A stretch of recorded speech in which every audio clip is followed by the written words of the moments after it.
Hola amigos y amigas de Buenas Noticias TV, muy bienvenidos. A finales de 1874 triunfa la Restauración borbónica y las dificultades reaparecen para la comunidad cristiana evangélica en España. Así acababan 6 escasos años de libertad religiosa. Y hoy vamos a ver cómo lograron afrontar y superar esa dura etapa de la historia. Pero antes de ver nuestro reportaje, queremos animarte a entrar en nuestras redes sociales y a contarnos qué significa para ti vivir en un entorno de libertad religiosa. Con este reportaje conmemoramos este año el Día de la Reforma Protestante. A finales de 1874, el pronunciamiento militar de Martínez Campos ponía fin a la Primera República Española. Se inicia así la Restauración borbónica bajo Alfonso XII.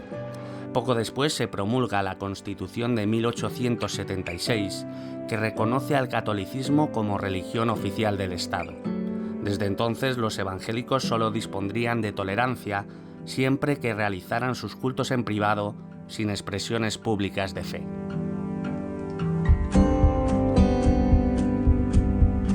Como esto era muy ambiguo, las iglesias evangélicas pidieron al gobierno que lo especificara un poquito más.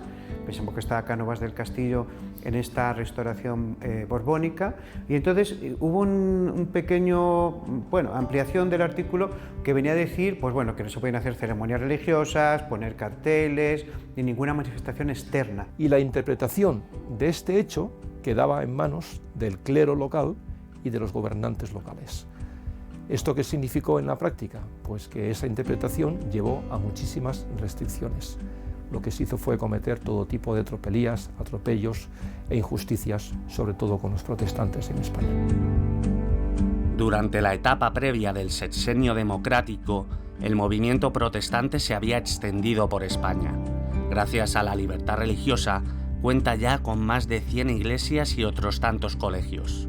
Ahora el clero buscará contrarrestar ese alcance cuanto antes. Esto está generando en las comunidades locales y parroquias católicas una reacción, duplicando colegios allí donde teníamos colegios y atacando políticamente a esos colegios, a esas instituciones, y creando incluso parroquias donde había, por ejemplo en el caso del Colegio del Porvenir, donde la parroquia de Los Ángeles se genera precisamente en el barrio como contrarreacción a esa presencia protestante.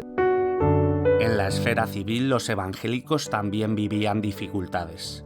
En la escuela a menudo los niños sufren castigos y en la sanidad no reciben la atención adecuada. Al fallecer, sus seres queridos tenían prohibido realizar cánticos o rezos de camino al entierro. Y en multitud de pueblos no existía un lugar alternativo para sepultar a los disidentes. Los matrimonios tienen bastante dilación a la hora de celebrarse, de forma que pueden pasar tiempo y tiempo antes de que se les conceda el permiso. O en el ejército, si no cumplen con los requisitos religiosos, efectivamente tienen también sus propios castigos, cárcel, etc. Y a veces tenemos testimonios de que las presiones llevan a perder el trabajo por ser evangélico. Entre la clase política, el Partido Conservador liderado por Cánovas se alinea con las tesis restrictivas y el liberal de Sagasta ansía recuperar libertades. La sociedad se dividía igualmente entre quienes aceptaban o rechazaban la aportación protestante. Mientras tanto, proliferarían los periódicos y revistas evangélicas que cumplían una función clave. Por una parte, dar a conocer a la opinión pública en general la realidad protestante en el país, pero no olvidemos que había restricciones muy serias en ese tiempo, por lo tanto no se podía publicar todo lo que se quería, pero sobre todo la labor de esa página impresa era una labor muy dirigida a la cohesión de las comunidades evangélicas en España y de las propias denominaciones. Además de la prensa estaba el mundo editorial.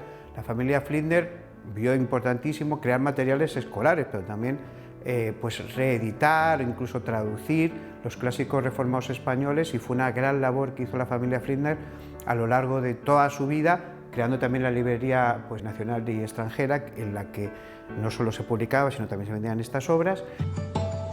Las escuelas protestantes, que al inicio surgen para auxiliar a la población evangélica, aceptaban a cualquier persona.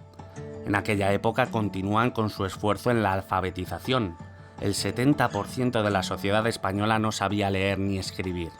Entre otras destaca el Colegio El Porvenir, fundado en 1897 y que sigue hoy con su labor en Madrid. Uno de los problemas con el que se van a encontrar los pastores y lo que desarrolla su vocación es la alfabetización de la población, de niños y de niñas, pero también de hombres y especialmente de mujeres, ¿no? Esa alfabetización va a partir de una pedagogía protestante que tiene en cuenta el cambio social mediante la formación, mediante la capacitación de las personas. Asimismo, para paliar la discriminación sanitaria, nace la Enfermería Evangélica en Barcelona en 1879. Paso a paso, medio siglo después, ya como hospital, contaba con quirófano, sala de partos y aparato de rayos X. En la actualidad continúa su atención médica a la ciudadanía. Desde su origen pondrá su énfasis en la población vulnerable. Está orientado en plan benéfico, es decir, no se cobra nada a los que atienden. Ahora bien, cuando pasamos a 1904 y hasta 1931, que se amplía y se reforma esta enfermería evangélica, entonces sí que se admitió que hubiera personas que pagaran por ser atendidas, pero seguía esa labor benéfica. De la mano del protestante Julio Vizcarrondo se había creado en 1864 la Sociedad Abolicionista Española. Año a año persevera en su denuncia de la esclavitud en las colonias y felizmente en 1888 se disuelve al lograr sus objetivos. La entidad incluiría a figuras de los ámbitos político y cultural. El pueblo evangélico se sumó a esta causa. En contra de la esclavitud se van a manifestar públicamente y de forma realmente rotunda, y también lo podemos seguir en los periódicos, como aquellos pastores, como están los Flinders, Ruet, Carrasco, realmente defendiendo una posición muy clara a favor de la dignidad de la persona. Después, en 1910, el liderazgo protestante lanza una campaña por la libertad religiosa con mítines por todo el país. Su reclamación la respaldan círculos de prensa y escritores como Galdós, y las 150.000 firmas recogidas se entregan al conde de Romanones, presidente de las Cortes. Su limitado efecto se plasmaría en el decreto de los letreros.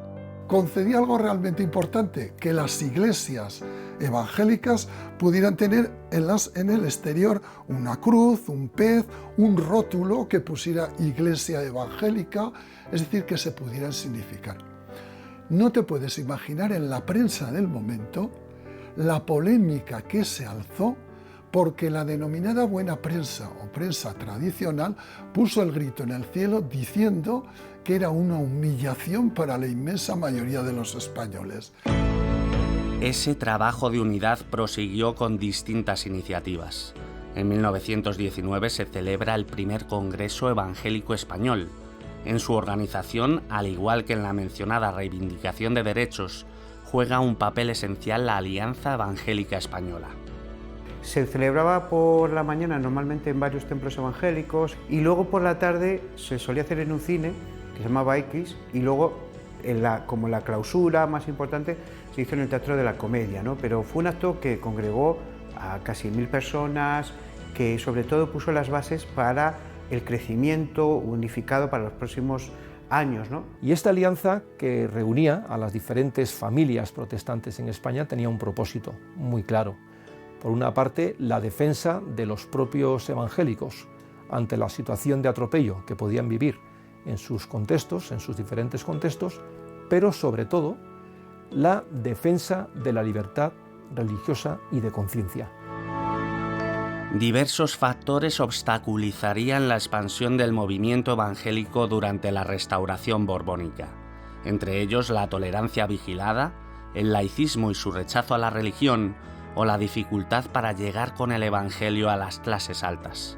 Pero las iglesias y misiones protestantes no cejaron en la difusión de la Biblia y otra literatura cristiana. Quiero aquí también destacar la labor de los colportores, aquellas personas que recorrían pueblos, aldeas, ciudades, visitaban ferias, mercados e incluso casa por casa distribuyendo material bíblico, Biblias, Nuevos Testamentos, que depositaban en esos hogares, y esto sirvió como germen de congregaciones que nacieron en las casas. Llega 1923 y la dictadura de Primo de Rivera.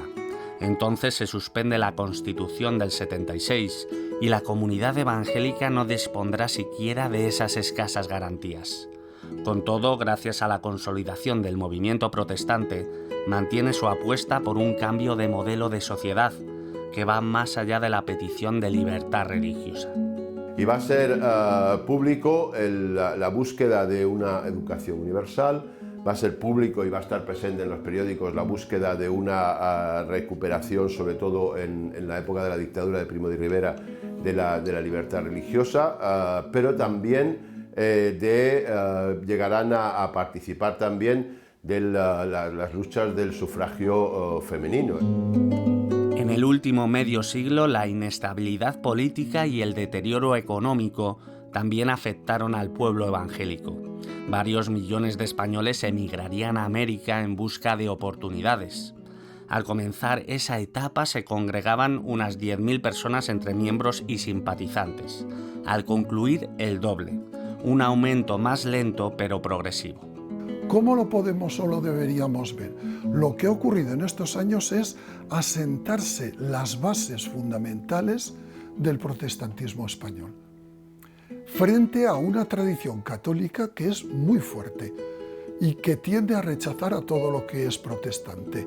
Pero sí se va a mantener ese testimonio vivo en personas que, a pesar de la persecución de los años, pues sobre todo 40 y a veces también durante la Guerra Civil Española, van a seguir apoyándose en esa base que se va a crear en esa primera mitad del siglo XX, y gracias a ello pues podemos hoy estar hablando aquí de ese legado y de que somos hijos de esa segunda reforma protestante española. Al caer la monarquía y con la Segunda República, los protestantes disfrutarán de 5 años de libertad. Con aciertos y errores habían sobrevivido a una época de restricciones, con multas, detenciones, agresiones violentas. Avanzaron con los ojos puestos en Jesús. Es chocante ver cómo después de tanto esfuerzo para lograr derechos, estos se revierten poco después. Esteban, ¿cómo se puede asumir la pérdida de una victoria que ya has saboreado? Es cierto que un retroceso así, que además está afectando a cada área de la vida, puede dejarnos bloqueados sin siquiera saber si podemos seguir adelante. Esa sensación amenaza con paralizarnos del todo y llegar a preguntarnos si no sería mejor desistir. Después del desgaste que supone sufrir una injusticia y poder vivir una situación normalizada, la verdad es que si esto sucede, salir de la frustración no es fácil. Pero ellos lograron salir de ella y seguro que les ayudó versículos como este de Gálatas 6:9. Dice: no nos cansemos pues de hacer bien, porque a su tiempo cosecharemos si no nos desanimamos.